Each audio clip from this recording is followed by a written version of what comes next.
botar aqui só. Pedro, você se apresenta, né? Claro, eu ia fazer isso agora.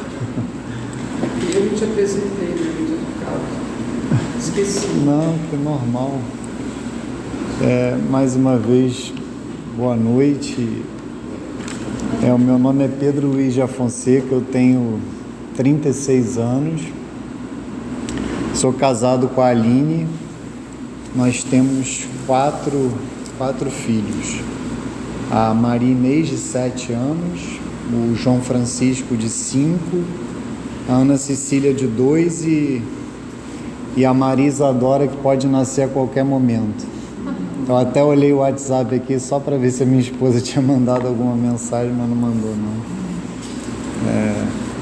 Mas ela está em fase final de gravidez, já passou das 37 semanas, então a gente está aí à espera do nascimento dela. E eu sou paroquiano aqui, eu sou nascido e criado no Rio de Janeiro, né? E sou paroquiano da Santo Agostinho, aqui da Barra da Tijuca.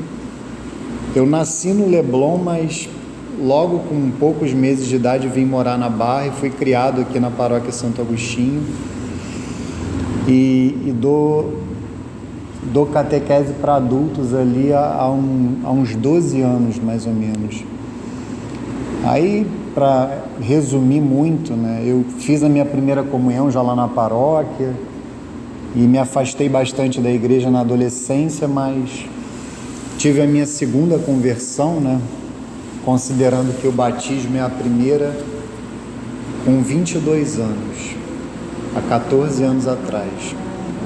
E estou nessa caminhada aí, com muita luta, mas nessa caminhada eu comecei a fazer a catequese para adultos, para receber o sacramento da crisma, logo que eu me converti, e senti esse chamado da catequese para adultos.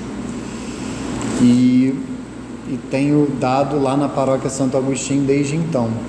Já vai fazer aí... Eu coloco 12 anos porque quando eu me casei eu fui morar em Jacarepaguá, então durante um tempo eu me afastei um pouquinho, mas não foi muito tempo não, eu já voltei para a paróquia Santo Agostinho. Peço até as orações de vocês também, porque eu não sei se alguém aqui está no meu Instagram, mas eu estou pensando em iniciar também um projeto de catequese na internet. Até hoje eu gravei aula e eu não sei exatamente o que vai ser, assim. Eu já estou começando até a gravar as aulas e Deus está conduzindo, está abrindo as portas, mas a ideia do projeto é mais formar catequistas, assim, como se fosse uma escola de catequese. Foi algo que veio ao meu coração desde que eu saí do Centro Dom Bosco, né? Eu deixei o Centro Dom Bosco recentemente, eu fiz parte do Centro Dom Bosco desde a fundação até esse ano, né? Eu renunciei à presidência, à minha condição de membro no dia de Santo Antônio, 13 de junho desse ano. E iniciamos aqui, foi até antes da minha saída do Centro Dom Bosco, nós iniciamos um apostolado aqui na Barra. E é por esse motivo, inclusive, que eu estou aqui. O apostolado é dedicado a Nossa Senhora das Lágrimas. É uma aparição que aconteceu em Campinas, na década de 30. E ela é muito desconhecida e ela tem toda uma devoção, uma espiritualidade por detrás. Tem a oração da Coroa das Lágrimas e a gente resolveu consagrar esse apostolado a ela. E a ideia desse apostolado é também estar a serviço das paróquias. Aí o Padre Marcos veio falar comigo que tinha pensado em iniciar algumas aulas aqui de doutrina na paróquia, e aí a coisa meio que casou, assim, justamente juntou a fome com a vontade de comer, né? Porque essa vontade nossa de estar a serviço das paróquias, já conversamos com o cardeal, já estivemos aqui com o vigário episcopal do recém-criado vicariato da Barra da Tijuca, e essa é a primeira missão, digamos, que nós abraçamos aqui na arquidiocese. Já tivemos uma lá em Teresópolis, que eu tenho um amigo lá, tem um instituto semelhante ao Centro Dom Bosco lá em Teresópolis. Eu fui dar uma palestra lá, aproveitei e associei com uma viagem de trabalho, porque eu tenho clientes lá. Acabou que eu não falei do meu trabalho, né? Eu sou formado em Direito, eu sou advogado de formação, me formei na UFRJ, mas atualmente eu trabalho na área de seguros. Então,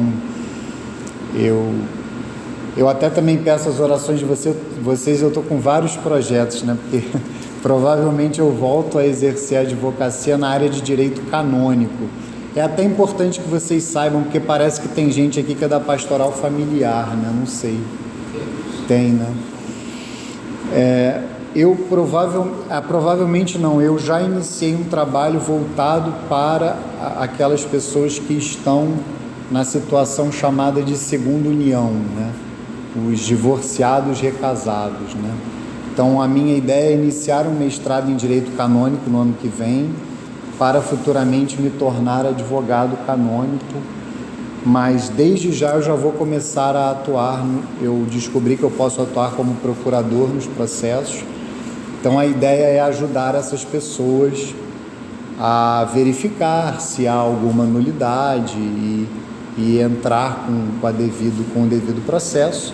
Eu já fazia isso de uma maneira extraoficial, né?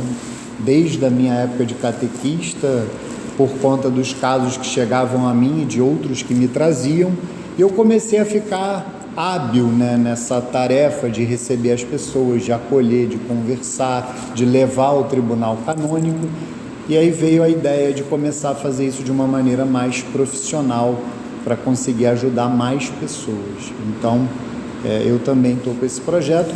Caso vocês tenham pessoas nessa situação, porque lá na paróquia, lá na Barra, surgem muitos casos e as pessoas muito perdidas nessas situações. Então, eu também me coloco à disposição para ajudar.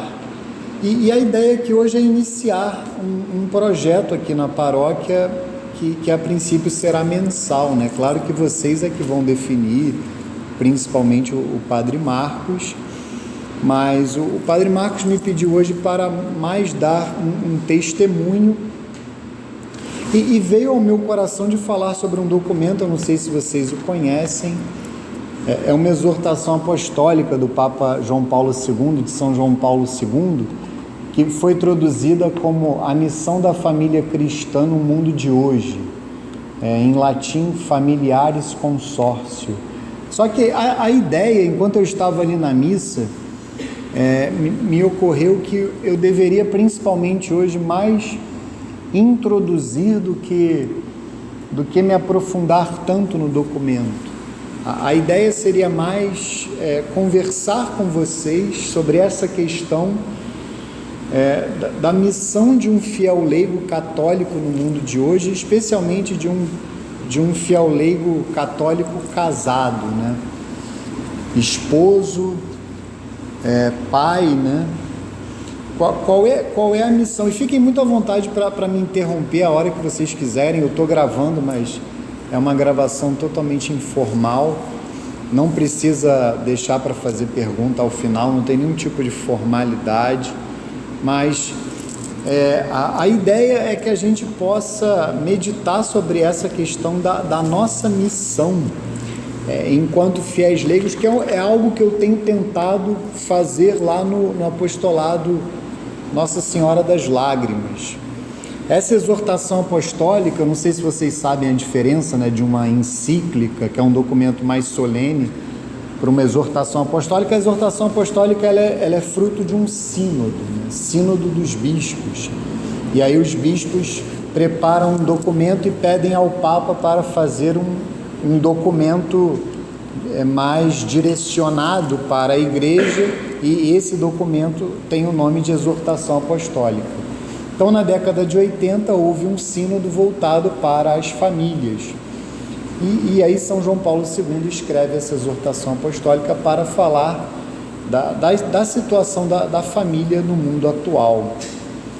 E certamente, eu não sei vocês, mas eu pelo menos, né, fico juntamente com a minha esposa Nós ficamos preocupados com uma série de notícias que vemos acontecerem, né, no mundo atual, que é um mundo realmente muito avesso à fé que nós professamos, muito avesso aos nossos valores, muito avesso à fé católica e ao que nós defendemos, ou deveríamos defender.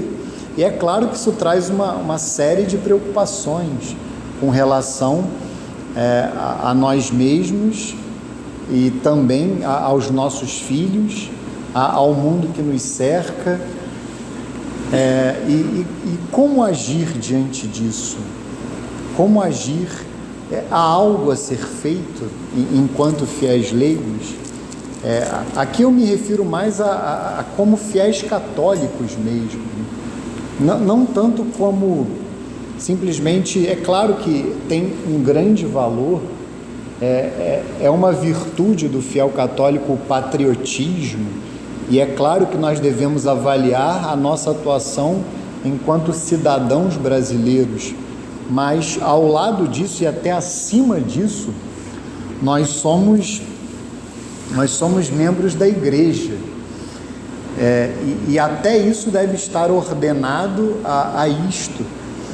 Nós somos membros da Santa Igreja Católica, peregrinamos neste mundo a caminho do céu, e se nós recebemos o sacramento do matrimônio, o nosso caminho para o céu passa pelo matrimônio, passa pelas nossas famílias.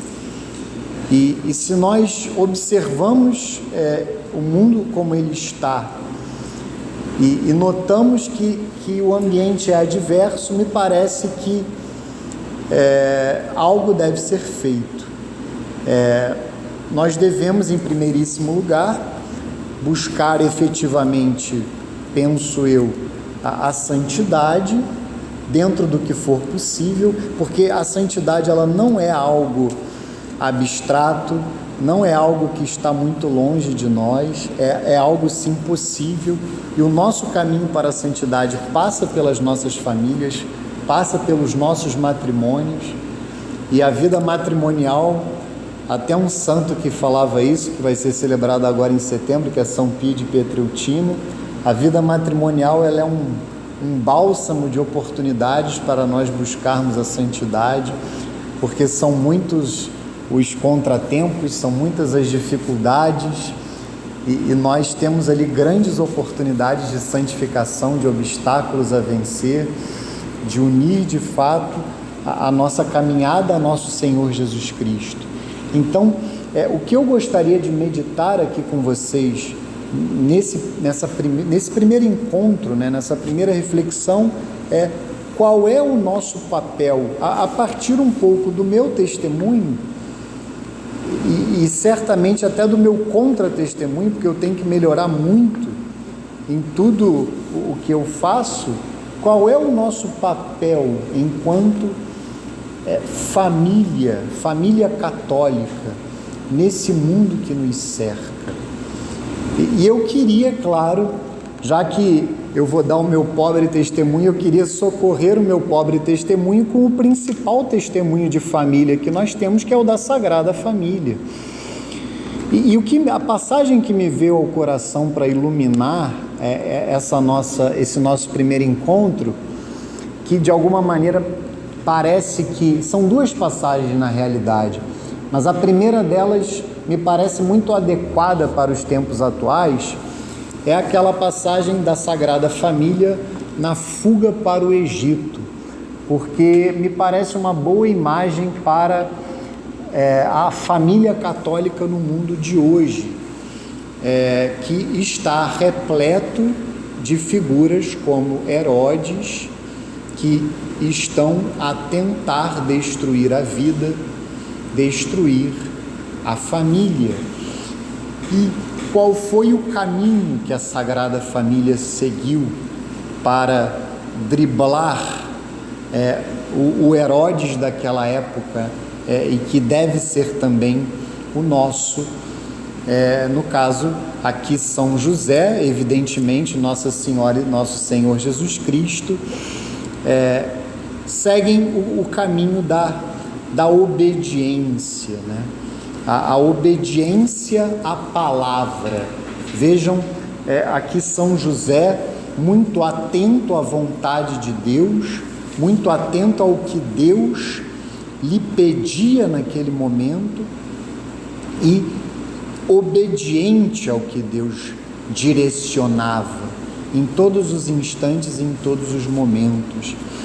E eu penso que nós devemos estar assim também. Nós devemos estar cientes de que a situação é adversa, mas em hipótese alguma desanimarmos.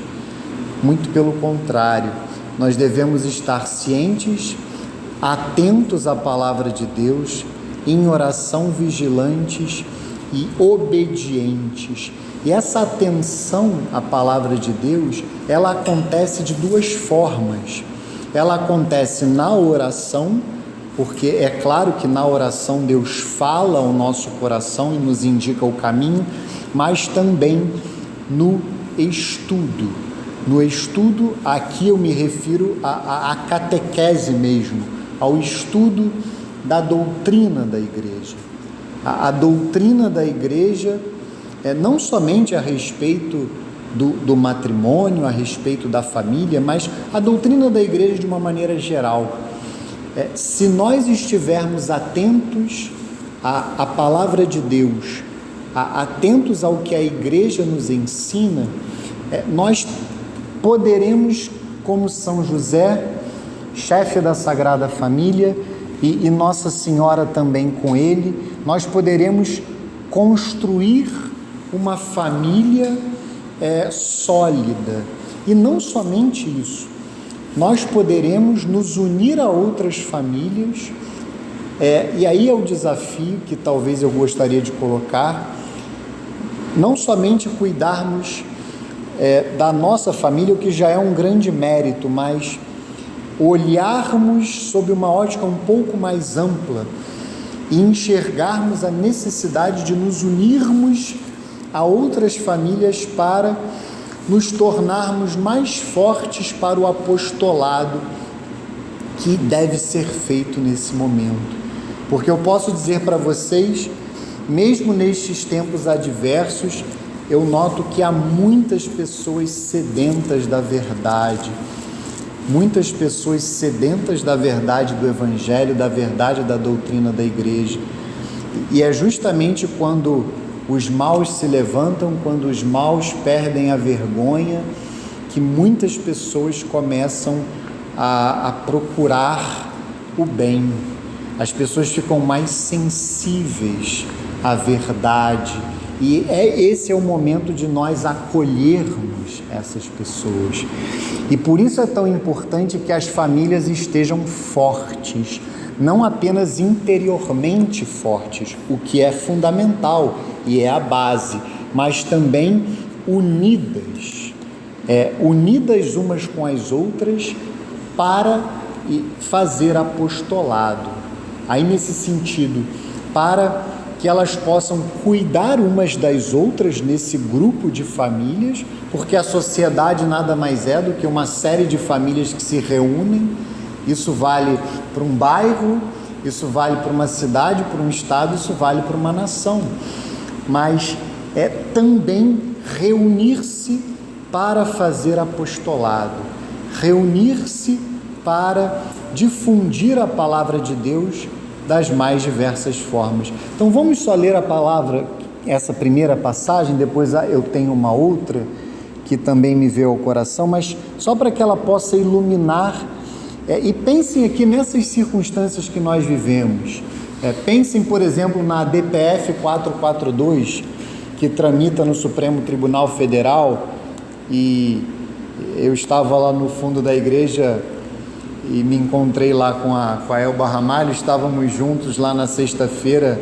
Parece que um de vocês aqui estava lá, eu não sei, você, desculpa, eu nem falei contigo. Estávamos juntos lá, eu, você e e a Elba e alguns outros irmãos, bom número, né? Algumas centenas, talvez umas 30, 50 pessoas, a rezar o Santo Terço e a Coroa das Lágrimas pela vida, porque há uma DPF no Supremo que ameaça descriminalizar o aborto até o 3º mês de gestação. E nós nos sentimos tão impotentes diante disso, diante também de um poder executivo que caminha claramente na mesma direção. E o que fazer? É claro que tudo começa pela oração, como nós fizemos lá, pela penitência. Sem isso nada acontecerá, mas também nós temos que nos organizar para que a nossa voz seja ouvida.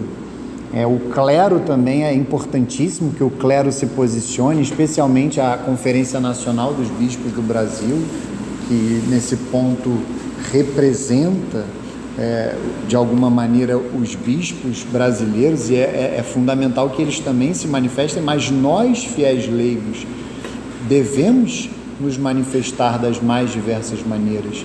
Então, pensem, esse é só um exemplo, mas pensem, por exemplo, na ideologia de gênero que invade tantas escolas hoje, e muitas vezes escolas que se dizem católicas ou de tradição católica, ou que já foram católicas no passado. Quantas ameaças nós sofremos à vida, à família, no nosso dia a dia, essa violência que parece tão crescente, que nos amedronta, que às vezes a gente até nem tem vontade de sair de casa, mas o fato é que tudo isso são ameaças que nós poderíamos chamar de cultura da morte. O próprio São João Paulo II, ele tem uma carta encíclica, essa sim é uma carta encíclica que é de leitura obrigatória, talvez a gente possa estudar aqui em algum momento, que é a Evangelium Vitae, Evangelho da vida, né? E lá ele vai denunciar a cultura da morte. De alguma maneira lá ele vai criar, ou ao menos fortalecer, o que nós chamamos hoje de movimento pró-vida. Vejam que essas ameaças, elas são todas orquestradas, e nós devemos nos organizar enquanto fiéis e enquanto famílias cristãs, famílias católicas. Então vamos só ler esta passagem e com os olhos concentrados na Sagrada Família.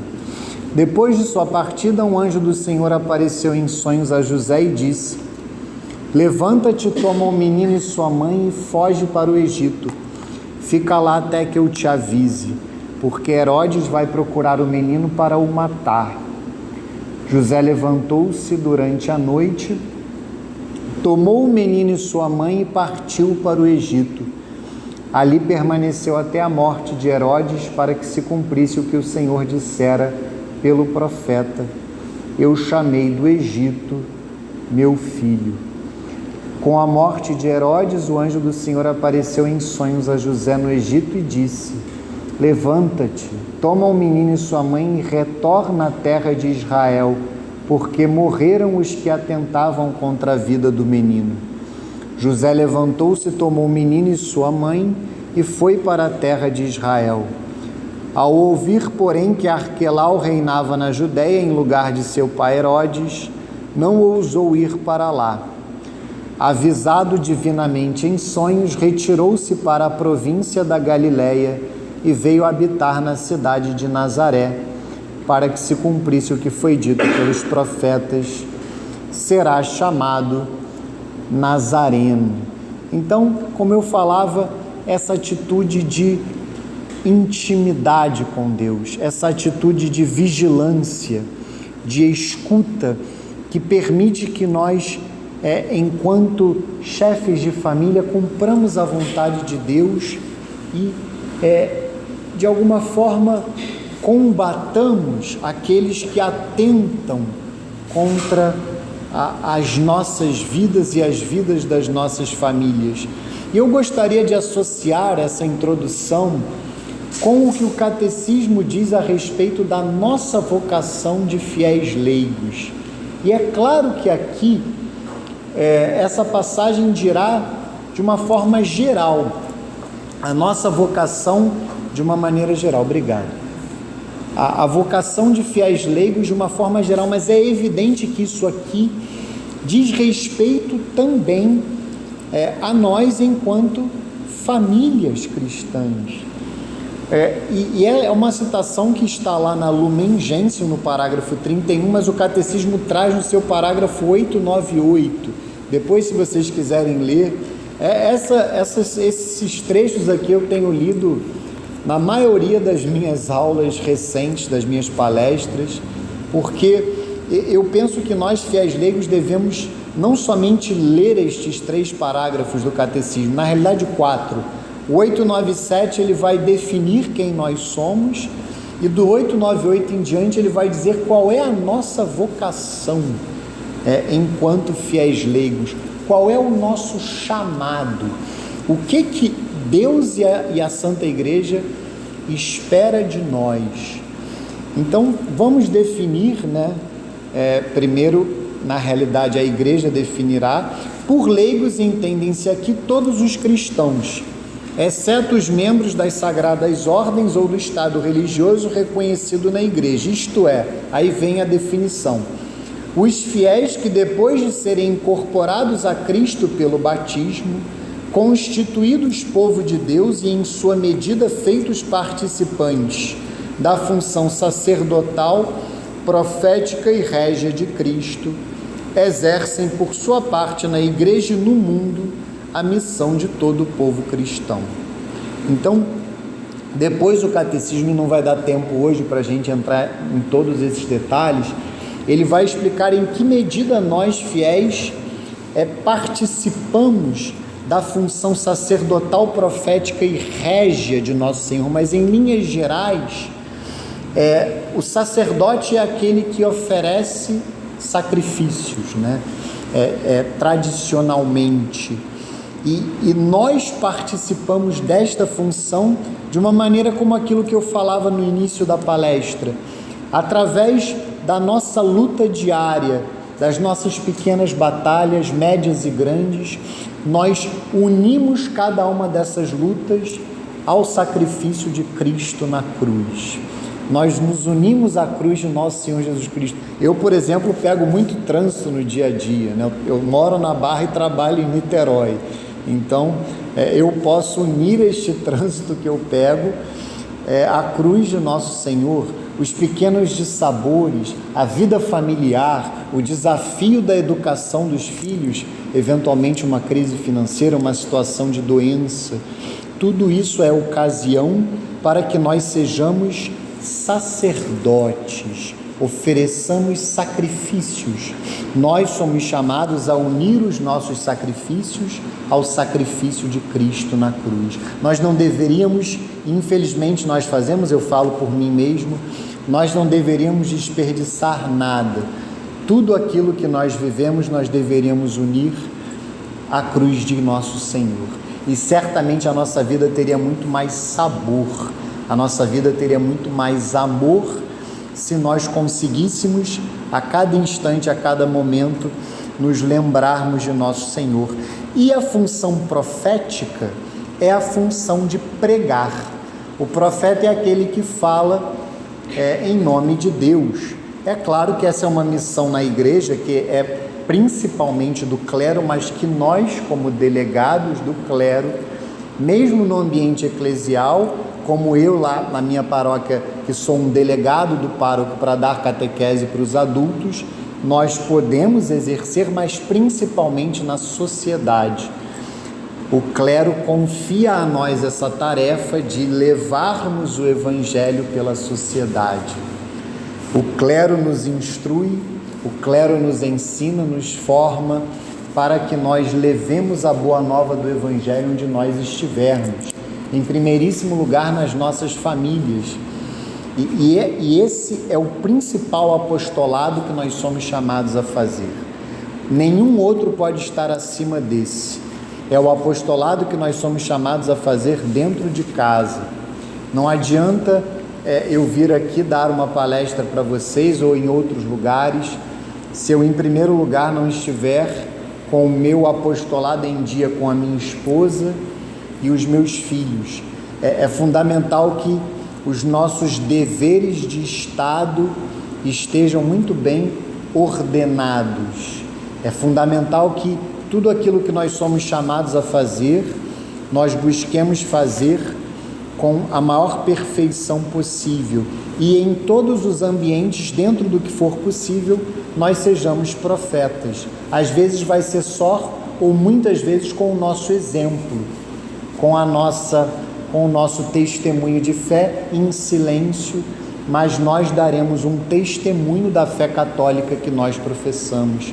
Um pequeno detalhe, às vezes um pequeno crucifixo ali, uma imagem que eu tenho na minha mesa de trabalho, por exemplo, porque outro ambiente muito bom para se fazer apostolado é o trabalho, e que já é bem mais adverso, ou nem tanto, que a família depende da família, né? Porque tem aquela passagem que Nosso Senhor diz que o profeta não é bem aceito na sua terra, ou o santo de casa não faz milagre, né? Então, o apostolado na família, muitas vezes, ele tem as suas dificuldades, dependendo da pessoa. Ela muitas vezes tem que ter uma enorme paciência para fazer apostolado. Eu dei uma aula sobre Santa Mônica no sábado na minha paróquia, e é impressionante o testemunho de Santa Mônica para converter em primeiro lugar o seu marido, Patrício, e depois o seu filho, Santo Agostinho. Como ela teve a habilidade de converter a sua família com a santidade, com a sua virtude, antes mesmo da sua pregação. Mas o fato é que nós leigos somos chamados a pregar, nós somos chamados também a anunciar o Evangelho. O clero confia essa tarefa de sermos a linha de frente da igreja. Como é que o Evangelho vai chegar na sociedade? Se nós não o levarmos, se nós não o difundirmos, porque afinal das contas, somos nós que estamos nos mais diversos ambientes, somos nós que estamos espalhados pela sociedade e que temos a capacidade de difundir a doutrina e a boa nova. É fundamental então que nós colaboremos com o clero nessa sua missão de pregar, de anunciar a boa nova, e que também eu falo na missão de catequese, porque a catequese ela não deve se dar somente na paróquia. Eu falo da catequese de uma maneira mais ampla, essa catequese que se dá no dia a dia, no cotidiano da vida. E por fim, a missão, o munus profético, régio de Nosso Senhor Jesus Cristo. Nosso Senhor Jesus Cristo como Rei. É claro que na igreja há uma hierarquia. Quem reina na igreja é o clero, nós somos ovelhas, mas também nós participamos do munus régio. Em que sentido, diz o catecismo? Em primeiro lugar, nós somos chamados a reinarmos sobre as nossas misérias, as nossas más inclinações. O rei é aquele que trava o bom combate contra ele mesmo. Então, nós já também somos chamados a sermos reis neste aspecto. Reis dos nossos próprios corações, no sentido de que lutamos contra aquilo que percebemos que nos afasta de Deus, mas principalmente somos reis porque nos colocamos a serviço, porque servimos a um rei cujo trono é a cruz, e inspirados nele, nós nos colocamos a serviço de todos, e esse é o nosso chamado. Então vejam que como reis também, a exemplo de Nosso Senhor, que disse que veio a este mundo não para ser servido, mas para servir, nós servimos. Servimos na família, servimos nos nossos ambientes profissionais. Eu costumo dividir essa vida apostólica nossa, né? Se nós pararmos para pensar, a maior parte do tempo ou nós estamos nas nossas famílias, ou nós estamos nos nossos ambientes de trabalho, Esses são os dois principais pilares, eu diria. É claro que o da família vem em primeiro lugar, depois vem um pilar importantíssimo, que é o do trabalho, e o trabalho ele é uma vocação belíssima que nós temos, porque Deus cria o trabalho para que nós possamos aperfeiçoar a sua criação, e Ele nos dá essa vocação do trabalho, e Ele nos confia, Ele confia ao homem o dom do trabalho, e a nós fiéis leigos cabe de uma forma especial a tarefa de trabalhar. E nós então temos o trabalho como outra fonte de apostolado. O trabalho, o ambiente profissional, que hoje, até pelas desordens do mundo atual, nós passamos um tempo excessivamente grande nos nossos trabalhos, mas não deixa de ser uma ótima oportunidade para que a gente também anuncie a boa nova do Evangelho dentro dos nossos ambientes, como for possível. Nem sempre será tão fácil, nem sempre os corações estarão tão abertos, mas como for possível, a gente pode. Lá na minha empresa, por exemplo, eu mando lá a homilia do Padre Paulo Ricardo todos os dias lá para os meus funcionários, mando lá o Evangelho do dia, mando uma coisa ou outra. Se vocês me perguntarem se todos escutam, eu afirmarei categoricamente que não, mas eu tenho certeza que um ou outro vai ouvir, e o importante é que a semente seja lançada, e aos pouquinhos a gente jogue a semente e semeie.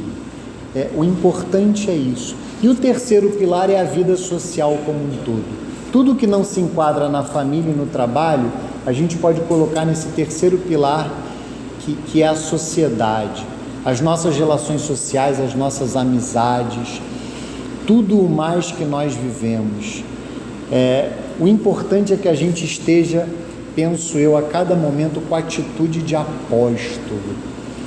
Eu preciso ter sede de almas. É fundamental que nós façamos no nosso exame de consciência essa interrogação: como está a nossa sede de almas?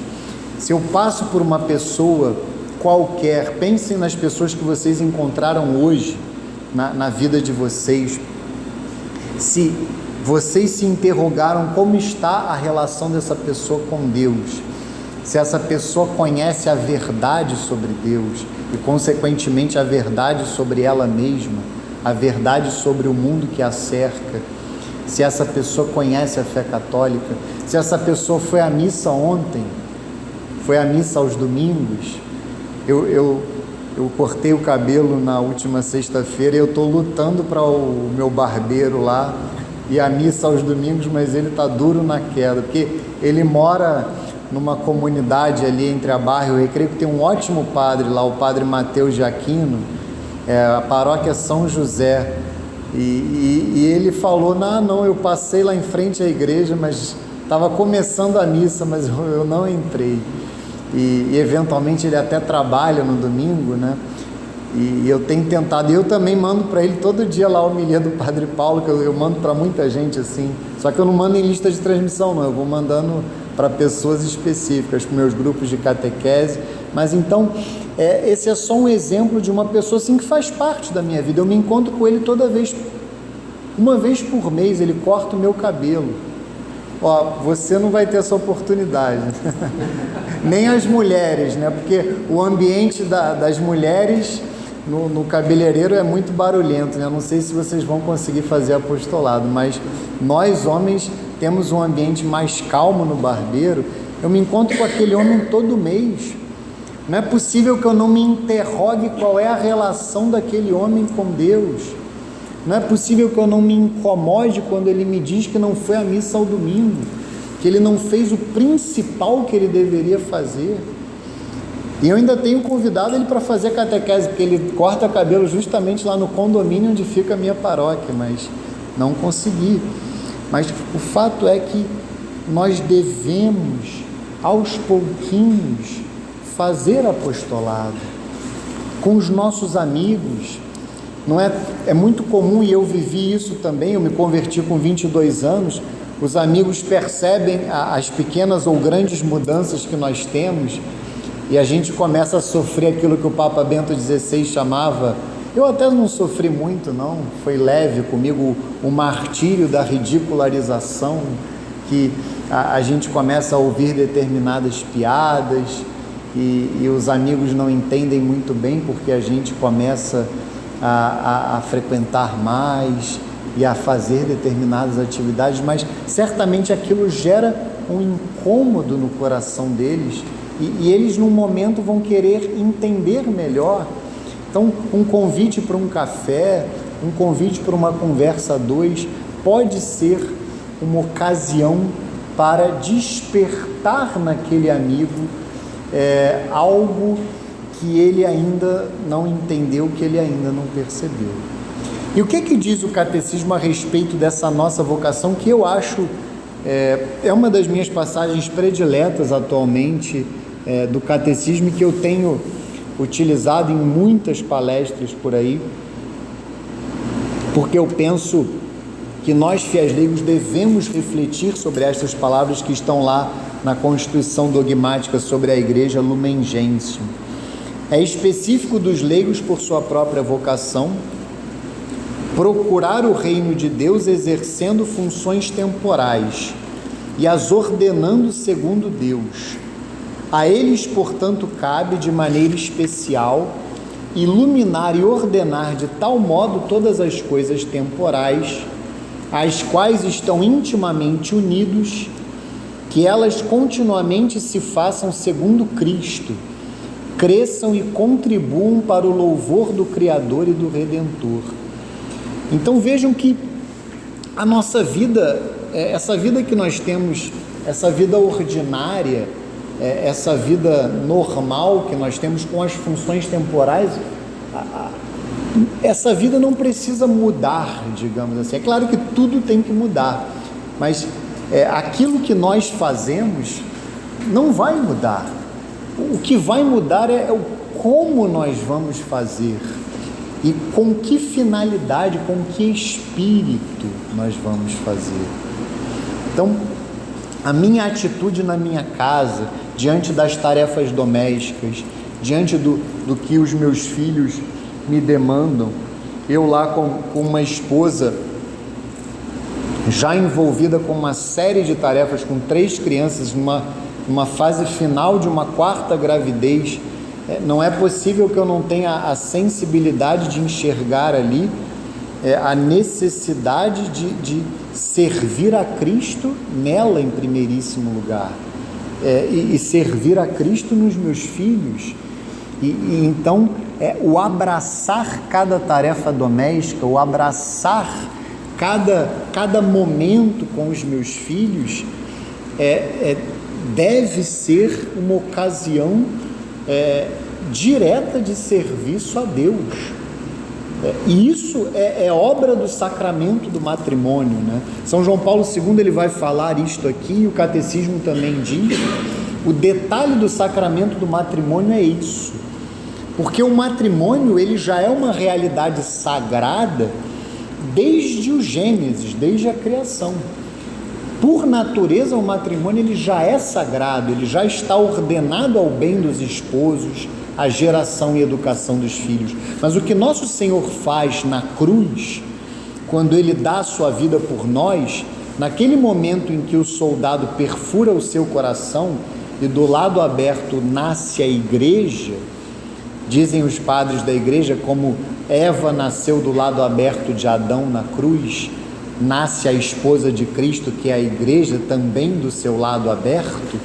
Naquele momento, nosso Senhor ele funda o sacramento do matrimônio. O matrimônio ele é elevado à dignidade de sacramento e ele passa a ser um sinal do amor de Cristo pela igreja, a ser um sinal da união de Cristo com a igreja, de maneira que quando eu estou a servir a Aline, eu não estou simplesmente a servi-la, o que já seria muito elevado e muito bom, mas eu estou a servir o próprio Cristo nela. Quando eu estou a servir os meus filhos, eu estou a servir o próprio Cristo neles. E a minha união com a Aline, ela é um sinal. E não é sinal simplesmente sob a ótica de um símbolo, não é algo meramente simbólico, é um sinal eficaz como qualquer matrimônio, da união de Cristo com a igreja, um sinal fecundo.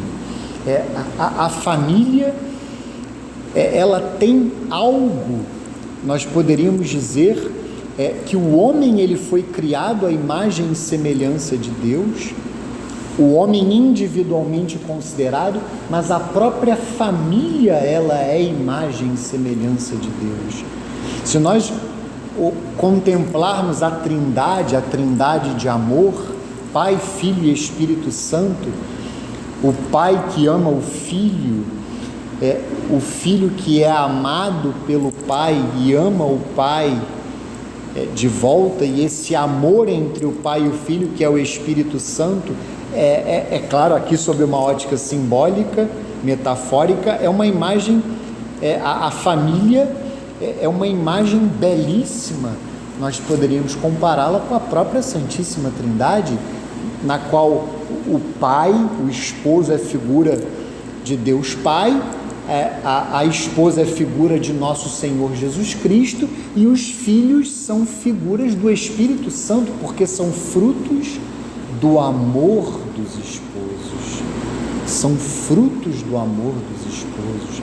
Então, vejam o quão elevado é o sacramento do matrimônio, o quão elevado esse nosso chamado, e nós também devemos fazer o matrimônio frutificar. Eu queria chamar essa atenção em apostolado. Nós, e faço menção novamente ao catecismo, não devemos mudar nada do que nós fazemos, mas tudo aquilo que nós fazemos deve estar ordenado para Deus. Esse é que é o detalhe. Exercer as nossas funções temporais e ordená-las segundo Deus. Desde a nossa vida familiar, a nossa vida profissional e tudo aquilo que mais nós fazemos. Ordenar segundo Deus. E isso certamente vai impregnar a sociedade inteira de Deus. Se as famílias se comprometerem por viver desta forma, se os fiéis leigos de uma forma geral se comprometerem com essa vocação, naturalmente a sociedade será diferente. E esse é o detalhe. Até que ponto nós, fiéis, temos dado, e eu faço essa pergunta em primeiro lugar para mim, até que ponto eu tenho dado a devida atenção a esse meu chamado. Vejam que no parágrafo 899 o catecismo vai falar daquilo que eu chamo de empreendedorismo apostólico. Nós devemos ser criativos no apostolado. A iniciativa dos cristãos leigos é particularmente necessária quando se trata de descobrir, de inventar meios para impregnar as realidades sociais, políticas e econômicas com as exigências da doutrina e da vida cristãs. Esta iniciativa é um elemento normal da vida da igreja. Vejam que, em primeiro lugar, a nossa atividade apostólica, a igreja nos envia para nós atuarmos nesses três âmbitos, social, político e econômico, mas com criatividade, descobrir ou inventar meios para impregnar estas realidades com as exigências da doutrina e da vida cristãs. E é muito difícil fazer isso sozinho. Esse é que é o meu ponto. Fazer isso só é muito difícil. Então aí eu volto até a realidade do Centro Dom Bosco. Eu não estou mais lá, mas o Centro Dom Bosco para mim sempre foi essa a união de forças mesmo. se unir a outros fiéis para fazer algo para impregnar a sociedade do Evangelho, para levar a palavra de Deus para o maior número possível de almas. E o ponto não é número, sabe, gente? Não é para ficar contabilizando quantas pessoas eu converti.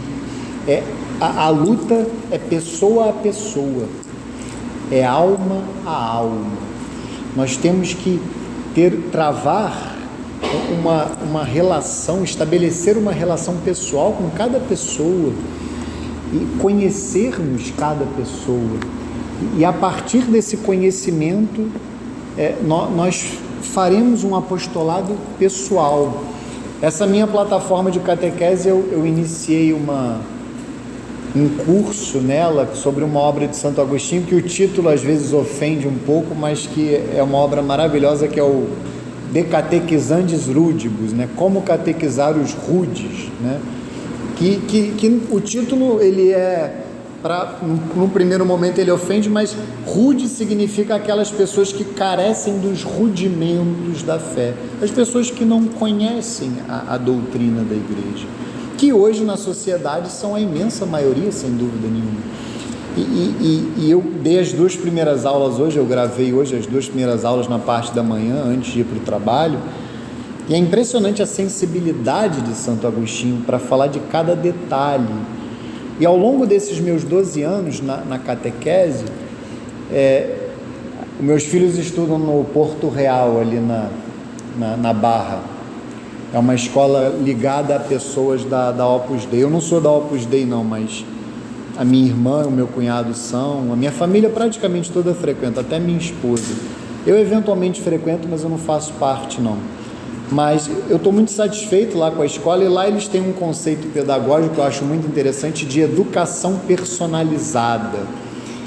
E eu acabei que tomei emprestado isso para falar de uma catequese personalizada, que a gente pode chamar também de um apostolado personalizado.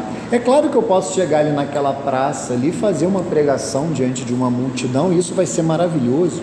Eu posso converter muitas pessoas com uma só pregação, mas esse apostolado que nós fiéis leigos fazemos, que é no dia a dia, me parece muito eficaz que na Opus Dei muitas vezes se fala de amizade e confidência, né? Mas que eu chamaria também de apostolado sob essa ótica personalizada, no sentido de que você vai conhecer a pessoa, e você vai ali, nesse conhecimento, você vai perceber o que de fato ela procura, qual é a sede que está no coração dela. Na minha sala de catequese, por exemplo, quando eu eventualmente tenho uma conversa a sós com o aluno, a primeira pergunta que eu faço é: o que te trouxe na catequese, né? A maioria das vezes a pessoa quer receber um sacramento, né? Isso é ótimo, mas eu tento um pouco mostrar que a catequese é mais do que isso, que a catequese não é só uma preparação para sacramento, que a catequese é uma educação na fé. O próprio São João Paulo II fala isso numa outra exortação apostólica, que é a catequese no mundo de hoje, a catequese credende, que a catequese ela não se confunde, ela está relacionada, ela também serve para preparar para os sacramentos da iniciação cristã, mas ela é muito mais ampla do que isso.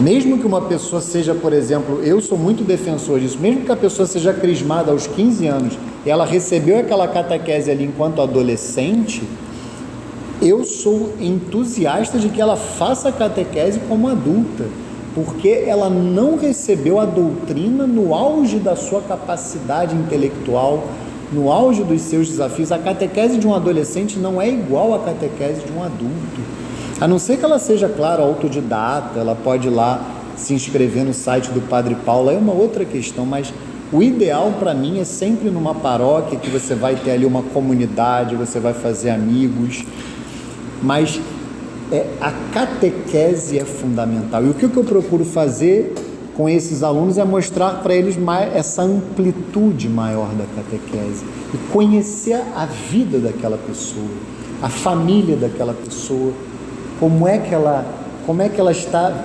estruturada na vida, a profissão dela, e a partir daí você desenvolve aquela relação e o apostolado acontece naturalmente. E penso que esse é o nosso chamado enquanto família cristã e enquanto fiéis leigos. E aí, só para fechar esses parágrafos que eu selecionei, tem uma citação aqui que São João Paulo II faz num documento que é uma outra exortação apostólica chamada Christi Fidelis Lait, que essa é exclusivamente sobre os fiéis leigos, e ele vai citar o Papa Pio XII. Essa citação é maravilhosa. Vejam o que o Papa Pio XII diz: os fiéis leigos estão na linha mais avançada da vida da Igreja. Graças a eles, a Igreja é o princípio vital da sociedade humana. Especialmente por isso, eles devem ter sempre mais clara consciência não somente de pertencerem à Igreja, mas de serem Igreja, isto é, a comunidade dos fiéis na terra sob a direção do chefe comum, o Papa, e dos bispos em comunhão com ele. Eles são a Igreja. Então vejam que, além de nós pertencermos à Igreja, o Papa está a dizer para nós, né? No caso aqui, 2 papas, né? Nós poderíamos dizer, os papas de todos os séculos, nós somos a Igreja. E nós somos a linha mais avançada, é como um exército, né? O Papa está lá como o general do exército e nós somos a linha mais avançada. E graças a nós, a Igreja ela é o princípio vital. O princípio vital me ocorre aquela imagem do corpo humano ou da seiva numa planta.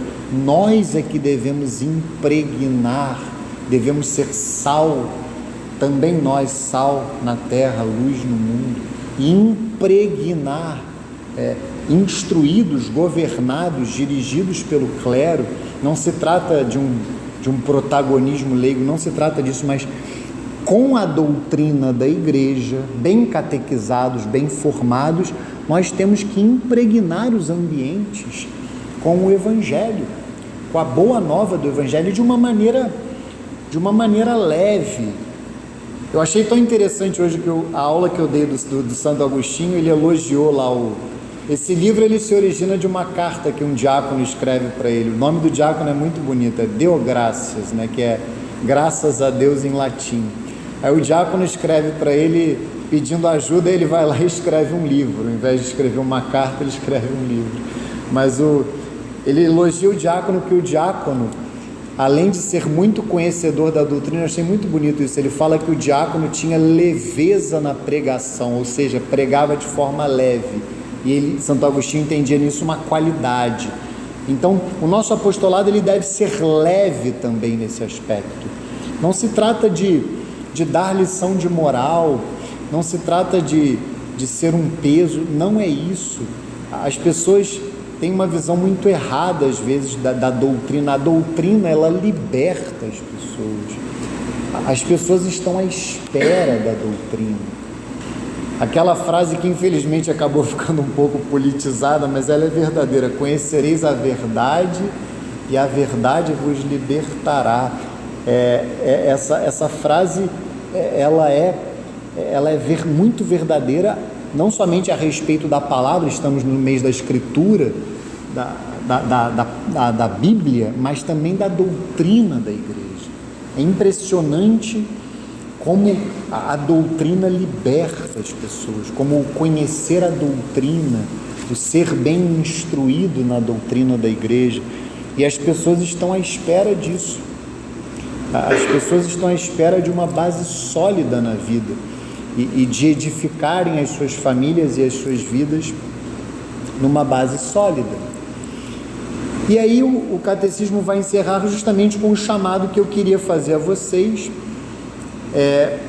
que também é para mim, mas é essa boa organização que nós devemos ter enquanto fiéis leigos. É o chamado que o catecismo nos faz, que ele cita até Isso está até no Código de Direito Canônico, mas a citação na realidade é mais uma vez da Lumen Gentium, aqui parágrafo 33.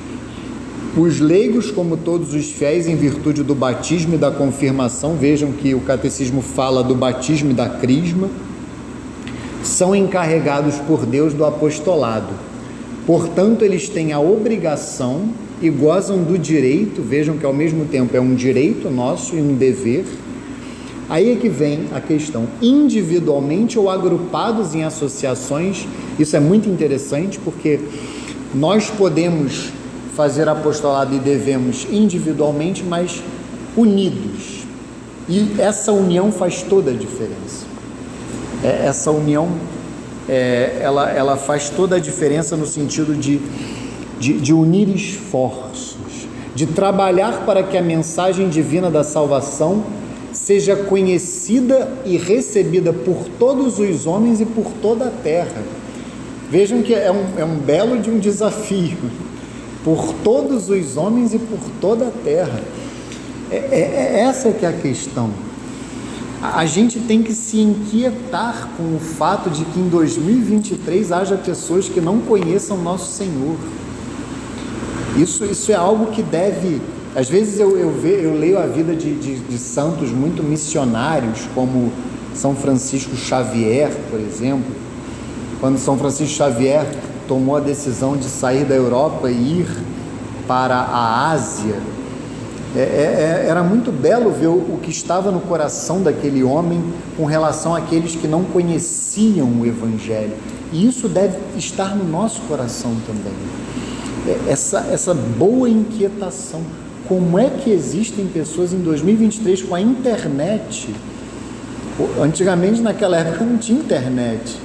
Como é que há pessoas em 2023 que não conhecem nosso Senhor, que não sabem que Deus deu a vida por elas?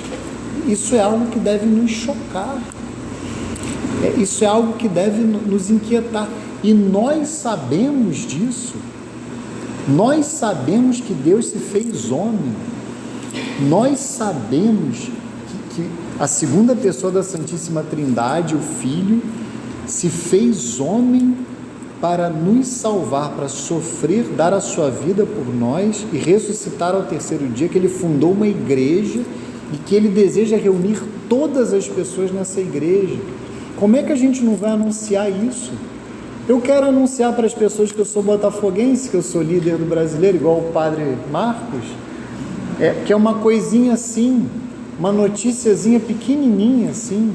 O Botafogo está até me deixando apreensivo que o Palmeiras está chegando ali. Eu estou torcendo para o Palmeiras ser campeão da Libertadores, para ele ficar meio assim preocupado com outro torneio. Mas o Botafogo sempre tem sofrimento, não tem jeito. Mas como é que, se eu quero anunciar o meu time para os outros quando ele está bem, como é que eu não vou anunciar que eu sou católico? Como é que eu não vou anunciar que eu conheço nosso Senhor, que eu conheço o Evangelho?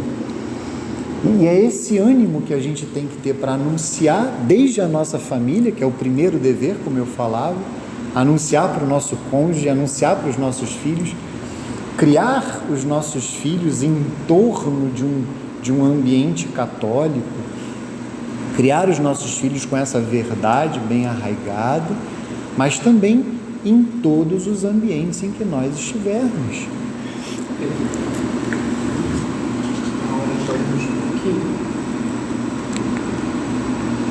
Penso o seguinte, que receberam o conteúdo, não é?